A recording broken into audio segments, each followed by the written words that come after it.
Podcast Show. The Pool Guy Podcast Show. Yeah! Hi, and welcome to the Pool Guy Podcast Show. In this episode, I'm going to expand on a video that I put out on controlling pH.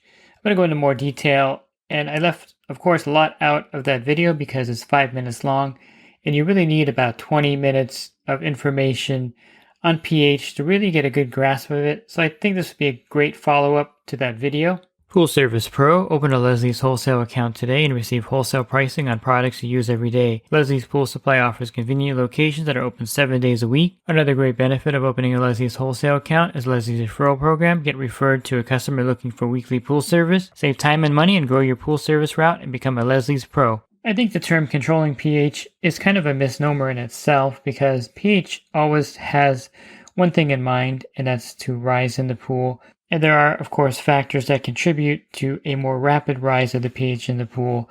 And I'll start with the saltwater generators and the water features in a pool.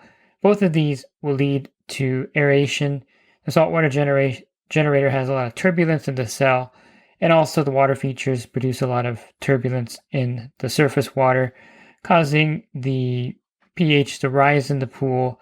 And basically, with these two, if you have a pool with a water feature and with a saltwater generator, and a saltwater generator also raises the chlorine in the production of the chlorine, not just the turbulence in the cell, but also by the way it produces the chlorine, it raises the pH in the pool. Not to get overly technical, but the way that the saltwater generators work is that the process of splitting the salt molecules, sodium and chloride, it will produce sodium hydroxide. And this, of course, is a strong base, and this raises the pH. It's funny when you think about the advent of the saltwater generator. When they were doing this in the lab, when it was a small little test, it's not a big deal. But in a big body of water, when you have a lot of things working to raise the pH, and then you add sodium hydroxide to the equation, it really is a losing battle with pH in a saltwater generator pool. As far as water features, because they agitate the water, waterfalls, you have anything falling from 8 inches or above. You have some other water features also that are pretty active in pools. Besides the spillway in a spa, you have other features that builders put in. And so this causes aeration or outgassing of CO2. And it's basically something that's unavoidable in a pool that has a lot of water features, or infinity edge pools are notorious for this. This is going to raise the pH in the pool. So this makes pH, of course, rise more rapidly in pools with water features, saltwater generators. Also, if you had a new plaster pool, there's a really high acid demand in new plaster as it cures. And so you're going to find that the pH is going to rise rapidly in a new plastered pool. All of these, if you had a brand new plaster pool with lots of water features, infinity edge, and you had a saltwater generator, you might as well throw in the towel and just give up, and that's it, game over at that point. But there are some things you can do to combat high pH. There's, of course, logical things, like in the video I mentioned, turning down the water features. I mean, you can't really do that much with the infinity edge, depending on how that's designed. But as far as waterfalls and water features, just have those on when you're observing the pool or using the pool. That would be logical. As far as the saltwater generator, turning the output down to 50% or less will, of course, cut down the side effects by 50% logically, and that will help keep the pH from going up rapidly. So those are two kind of easy solutions, but then you lose the beauty of the pool without the water features running, and 50% as your chlorinating output may not be enough to sanitize that pool properly, depending on the pool size. So there are drawbacks with those kind of, I wouldn't call them gimmicky, but they're the kind of obvious solutions to this problem. There's also the other side of the coin, which is the buffers in the water. Now, there are 3 buffers in the water that help keep pH from bouncing really high or bouncing really low. And the first one and the main one is alkalinity. Now, in the video, I didn't really go into adjusted alkalinity because I felt like that was something that would really take away from the other points in the video. People would be overly focused on that and be thinking too much about that. It really, to me, is not something that you really need to focus on, but there is something called adjusted alkalinity, and this is calculated by subtracting 1/3 of the cyanuric acid from the total alkalinity, and this will give you the adjusted alkalinity. I did mention that cyanuric acid is a buffer, and so I think I covered that somewhat in there, but of course, if you really wanted to get a good handle on alkalinity, you would do the adjusted alkalinity in your pool. So that means taking 1/3 of the cyanuric acid level and subtracting it from the alkalinity. So if you test your pool's alkalinity and it was 120, and then your cyanuric acid level is at 75 parts per million, your adjusted total alkalinity would be 95 parts per million. I just say in the video to keep your alkalinity between 70 and 80 parts per million, which is an effective way to keep the pH from rising rapidly in the pool. If you ever took over a pool or do pool service and had a pool that was like at 180 or 190 with alkalinity, you know that when you poured a gallon of acid in there, it would drop, but then it would be back up within like 2 hours. So it takes a lot of muriatic acid to lower the pH in a pool with alkalinity is like at 200. But when it's at 70 or 80, it doesn't take nearly as much muriatic acid to lower the pH. Plus, the pH doesn't bounce quite as quickly up again as if your alkalinity was at 200. The bounce is pretty dramatic. Now, if the alkalinity is really low, you have to be careful of it bouncing down really low in the pool. Another popular buffer is borates, and borates will actually slow down the rise of pH pretty significantly if the borate level is at 50 parts per million. This also is a double-edged sword. So if your pH gets to 8.0 and you want to bring it down to 7.6 or 7.7, it's going to take more muriatic acid to move the pH down because of the borates buffering the water. The good news is with borates in the water, the pH is much more stable. It's going to rise naturally, but it's not going to rise as quickly as if you didn't have borates in the water. And again, you would have to do this in combination with a lower alkalinity, also with maybe minimal water features, and with a saltwater generator running at 50% output or less to get the true effect of this, especially in a saltwater pool. How do you add borates to the water? Well, the easiest way to add borates is with boric acid, and you can get this either at your supplier now. Natural Chemistry has a boric acid, or online. I get mine at dudadiesel.com, and you would just broadcast the boric acid powder into the pool.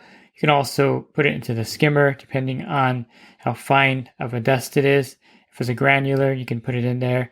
But I find this the easiest way to add borates to the pool. I mean, you could use 20 multein borax, but that means that you're going to have to counter that by having really low pH in the pool to begin with, because that's going to raise the pH significantly in the pool. But boric acid is an easy way to add borates to 50 parts per million. Of course, you can test the borate level with the spin touch with borate test strips, but you definitely would want to test the borate level in the pool. You can use a math formula to know how much borates to add to the pool. If you use the poolcalculator.com, and that's where I recommend you go to for the dosage of the acid and the base also. And this will give you how much boric acid powder to add to a pool based on the gallons of water and what level of borates you want to bring the pool water to. You see, I'm already at 8 minutes, and I haven't even touched on a lot of the aspects of pH that I have the 5-minute video on. And here is another aspect that I think is really important, that if you're chasing pH, it may be detrimental to the pool, because unless you're using the LSI calculator to see, if that pH is how that pH is affecting the pool, either the pool's scale forming or this pool is corrosive or it's neutral. This depends a lot on the Langelier saturation index, or LSI as it's known as in the industry. And you could have high pH, but it could be actually a perfectly balanced pool. Now, Blari says a good target pH is 7.5. I wouldn't argue too much with that. I think having a good target pH is fine. And Terry Arco mentioned that the ranges are still really something that shouldn't be ignored in the industry. They're there for a reason. So the pH range of 7.4 to 7.8. And then Bob Lowry says you should shoot for 7.5. I think there's, logic in all of that, because the ranges also are something that are easy to remember. And not everyone is going to use LSI as their particular way of calculating pH effect on the pool. So it's kind of all-inclusive having ranges or having a target of 7.5. But in reality, if you really wanted to have an accurate idea of if the high pH in your pool is really a problem, I would definitely get the Orenda app. You can go to orenda.com or something like that, or you just Google Orenda LSI app, and it'll pop up there in Google, and you can download it onto your phone or device, and you can get it at the Google Play Store also. Once you have the app, you can kind of play with it a little bit. And so for the video, I had this example. I had water temperature at 70, and you could do this, of course, on your app yourself. I had pH of 8.0, which is technically a high pH. I had alkalinity at 80. I had the calcium hardness at 200. Not likely going to be at 200 in California, but in Florida and other states, 200 is something that may be possible. California, we have really hard water, at least in my region. And then I have cyanuric at 5. I probably should have raised that up in the example. And then I have the TDS at 400. And that gives you a 0.20, which is in the kind of neutral area. So the pool water is not corrosive, nor is it scale forming. And that's what a pH of 8, by the way. So you can see that having a pH of 8 doesn't necessarily mean that the pool is out of balance. It just means that the pH is high because the calcium hardness is lower. If calcium hardness was higher, of course, you'd have to lower the pH down. And if alkalinity was higher, you would have to lower the pH down to counter those numbers. But this goes to show you that a pH of 8 can be perfectly fine in a pool and not be harmful to that pool surface by either causing scale to form, or if the pH is really low, causing corrosion in that pool. You're probably not going to have corrosive water with a pH of over 8, but when the pH drops down lower than that, and this is a danger of using trichlor tablets in a vinyl and fiberglass pool, and I'll touch a little bit on trichlor tablets. These are actually a great way to keep the pH stable in the pool, and you'll find that if you use trichlor tablets on your pool route, that the pH stays fairly stable in the pool because the tablets have a pH of about 3, maybe lower than 3, and they're adding acid to the pool in the form of cyanuric acid. Of course, the drawback with that is that you have to do partial drains to keep the cyanuric acid level lower in the pool, but in reality, the tablets do keep the pH low because they're releasing a small amount of acid as they're dissolving into the pool. So that's the plus side of tablets. The negative side, of course, is that it's adding cyanuric acid to the water. But if you use tablets in a vinyl or fiberglass pool, where these surface types, the pH tends to be very neutral and tends to drift down lower in most cases rather than go up in those pools. If you're using trichlor tablets and you're adding the acid to the water in the form of the tablets dissolving, you can kind of see where this goes with a pH of 3. If the pH is already at 7.6, it's going to start dropping that pH down in the vinyl fiberglass pool, maybe into corrosive areas. If the pH drops below 7.2 and you keep it there for a long period of time, and technically that'll usually drift down to 7 or 6.8, so it'll keep drifting down in a lot of cases. This could cause corrosion of heater parts, filter parts, and I've seen this happen where I've taken the filter apart and the stainless steel rod is all rusted, or around an old filter. Some of the old filters had a metal band in there. I believe they were the American product ones, and these would be all rusted out from having the pH get down too low. And of course, you'd have rust issues in heaters. It just would be a big mess if the pH was low in the pool. Plus, you would have staining from the copper coming out of the heater exchange getting into the pool, or copper plumbing. So the pH being really low is really a problem. It's corrosive.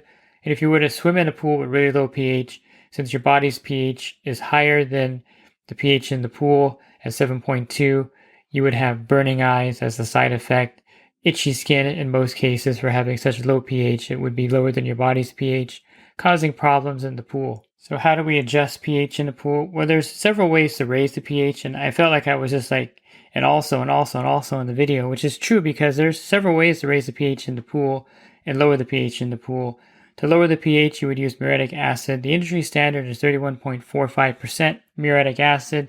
Because it's fairly strong at that percentage, if you ever use the Home Depot stuff and you put it in your pool, I think that's at 13 or 15%, something around there, you'll find that you're going to use, instead of using a quart of the other acid, you're going to use like half a gallon, maybe even 3/4 of the gallon to have the same effect that you would with the HASA returnable 31.45 muriatic acid. So strength is important. I wouldn't say that necessarily you would want to buy the stronger muriatic acid, but I would say that it has more of an effect and it dollar for dollar, probably better than buying the cheap stuff at the box stores that you get. I'd also caution you on storing the muriatic acid anywhere near metal. You don't want to store it in your garage or near vents or near any kind of lights that are hanging on the outside, because it'll rust everything. It's a very strong oxidizer and it's going to rust everything around that area. You can also use an alternative, the muriatic acid, and that's Acid Magic. And this is a really great acid that has low fumes. I think it's 90% less fumes, reduces the skin burns. It's just as effective as regular muriatic acid in the pool. Of course, it's a form of acid, so it's not muriatic acid, but it's hydrochloric acid, and it's just as effective. I think strength-wise, it's a correlation of 31.45 muriatic acid to Acid Magic, so it's pretty similar in strength. And you can also use this to lower the pH down. I like using this for cleaning salt cells because of the low fumes, and it's really effective there. I don't know if you would want to do an acid wash with it, but some people have done acid washes with it. And then you have, of course, dry acid. And this is something that, of course, you can use in the pool, but there are some cautions with dry acid. So dry acid is sodium bisulfate, and dry acid is effective in lowering the pH. You just can't throw it directly into the pool because it can stain the pool surface or burn the pool surface. You have to dilute it in a 5-gallon bucket of water. Another thing to note about dry acid is that if the alkalinity is really high, 160, 170, 180, somewhere above 150, you're going to use a lot more of the product in the pool to lower the pH down than if the alkalinity was around 80 or 90. So one thing I would suggest, if you are going to use dry acid, your alkalinity should be below 100 for it to be cost effective, because otherwise you're going to be using twice the product to lower the pH in the pool, which will make it not cost effective, of course. Now, acid used to be dirt cheap. It's really expensive now. So controlling pH is really important for that reason, I think. Just alone, the cost of acid you can save if the pH doesn't rise as rapidly. So it's smart to invest in borates to buffer the pH. And it's also wise to keep your alkalinity down or low in the pool. You can also use a CO tank attached to your equipment with a digital monitor to help lower the pH in the pool. These are usually more for commercial use, but there are manufacturers that make them for the backyard also. And it is effective. You just have to have a CO2 tank and recharge it. I'm not sure if that's more cost effective than muriatic acid in your area, but it is an option if you wanted to go that route. Now, to raise the pH in the pool, which is a problem sometimes when you have a vinyl fiberglass pool, or if the pH gets too low in a regular pool, to raise the pH, you can do two things. You can use soda ash, which is very common in the industry. You can buy a 50-pound bag of soda ash and just toss in the recommended amount. Again, you can use the poolcalculator.com app to calculate dosage of either acid or base. Base meaning a product that raises the pH up. But soda ash also raises the alkalinity. So if your alkalinity is at 80 and your pH is at 7, you want to raise it up. The soda ash will raise both up pretty significantly. It'll have an effect on both alkalinity and pH. Now, one product that I found that raises pH, and this is one that I'm going to disagree with Bob Lauer, because I think in one of his books he mentions that borax, the 20 miltene borax will raise the pH and raise the alkalinity. But in my testing out in the field, I found that 20 miltene borax will raise the pH significantly. It doesn't raise the alkalinity much at all, a lot less than what his calculations were. So I'm not sure where the divergence is there, but I find that using 20 miltene borax to raise the pH in the pool, and it has a pH of about 9, it's going to be really effective. By the way, soda ash, I think, has a pH of around 11 or so. And so this is why the base is so effective, because you're adding a product that has high pH to the water, and of course that's going to raise the pH up in the water. It's pretty simple science there. And then, of course, baking soda is something that people think they can use to raise the pH, but it's actually used to raise alkalinity. So if your alkalinity gets down to about 50, you can use baking soda to raise the alkalinity back up, but it won't have much effect on the pH in the pool.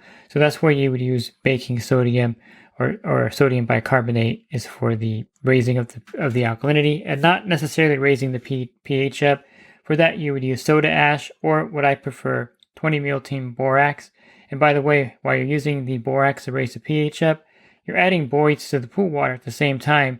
So it's kind of a win-win. By raising the pH with borax, you're adding borates to the water, and you're also raising the pH up in that pool. And of course, on the flip side, if you wanted to raise pH up more naturally, you would use aeration. It's the same effect that I mentioned at the beginning that raises pH up in the pool. So you would just aerate the pool using the water features. Just turn them on full blast, turn your spa on, get those jets going, and that'll raise the pH up pretty rapidly in the pool. And you can also get a submersible pump, put it on the first step, and shoot the water up into the pool, causing like a water effect. You've seen those water features on the side of the pool. For some reason, I can't remember the name of them, and they shoot water into the pool. Same thing with this thing. You would use those and you would shoot the water into the center of the pool, causing a water feature effect. If your pool doesn't have a water feature, you can create your own using a submersible pump. So I think I covered just about everything on the pH, and I think the takeaway here is that you don't have to really worry about chasing pH because, as I showed you in the example, a pH of 8 is perfectly fine in a pool. Even if you think it's high, check the LSI, get the app from Orenda. Just put in, Orenda app, LSI app, and it'll pop up there and you can download that.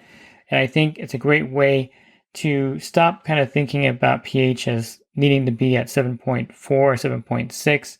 pH really depends on the other factors in your pool. And I would say that if you are constantly trying to lower your pH in your pool, you may not necessarily need to do that. And I guess one caution is that in the winter time when the water temperature is colder, you don't really need much pH adjustment. The water is much more stable with the cold water. And if you are going to lower the pH in the pool with really cold water, be cautious about it because you may make that water very corrosive because the water temperature is a significant factor in the LSI. So don't forget that water temperature is a big factor in your pool's acid demand or how much acid you're going to need to lower it down, or if you even need to add acid in the wintertime based on, of course, the water temperature in the LSI app. If you're looking for other podcasts I've recorded, you can find those on my website, swimmingprolearning.com, and that YouTube video you can find on my YouTube channel. It's one of my latest videos, how a pool pro controls and adjusts pH in the pool. And I think you'll find a lot of this was in that video, but of course that video is 5 minutes and this podcast is 20 minutes, so you'll have more information here. But it doesn't hurt to watch that video where you can kind of visually see everything that I'm talking about. And if you're looking for the coaching program that I offer, I'm not even sure if I mentioned my website, but at swimmingprolearning.com, click on the podcast icon. That'll take you to a drop-down menu of the podcasts I have there. And if you're interested in the coaching program, you can learn more at poolguycoaching.com. Thanks for listening to this podcast. Have a great week, and God bless. Real quick, if you're not using pool service software, try Skimmer free for 30 days at getskimmer.com/poolguy. Again, that's getskimmer.com/poolguy. Skimmer, everything you need to run your pool service business all in one app. Pool Service Pro, open a Leslie's wholesale account today and receive wholesale pricing on products you use every day. Leslie's Pool Supply offers convenient locations that are open 7 days a week. Another great benefit of opening a Leslie's wholesale account is Leslie's referral program. Get referred to a customer looking for weekly pool service. Save time and money and grow your pool service route and become a Leslie's Pro.